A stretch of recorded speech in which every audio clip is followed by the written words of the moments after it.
ماشاءاللہ، اب میں ابراہیم کے بعد تاشفین کو دین کے مشہور 5 شعبے پیش کرنے کے لیے دعوت دیتا ہوں۔ السلام علیکم ورحمۃ اللہ وبرکاتہ۔ آج میں آپ کے سامنے دین کے 5 مشہور شعبے پیش کرنے والا ہوں۔ اعوذ باللہ من الشیطان الرجیم، بسم اللہ الرحمن الرحیم۔ دین کے 5 مشہور شعبے۔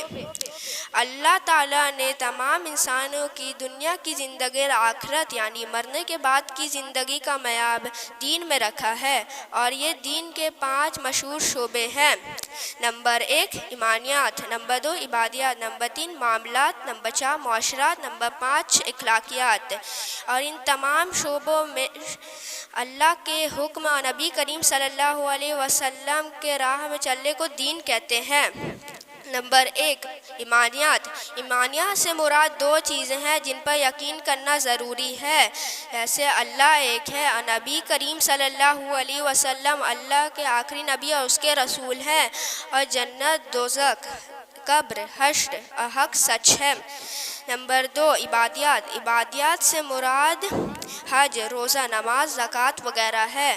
نمبر 3 معاملات۔ معاملات سے مراد آپسی میں لین دین یا خرید و فروخت کرنا ہے۔ نمبر 4 معاشرات۔ معاشرات سے مراد اپنے ماں باپ، بیوی، بچے، بھائی بہن، رشتہ داروں کے ساتھ اچھا سلوک کرنا ہے۔ نمبر 5 اخلاقیات۔ اخلاقیات سے مراد انسان کی اندرونی صفات ہے، جیسے نرم کلامی، سچائی، امانت داری، اور جہاں تک ہو سکے دوسروں کو تکلیف دینے سے پرہیزگی کرنا ہے، اور جہاں تک ہو سکے دوسروں کے حقوق ادا کرنا ہے۔ السلام علیکم ورحمۃ اللہ وبرکاتہ۔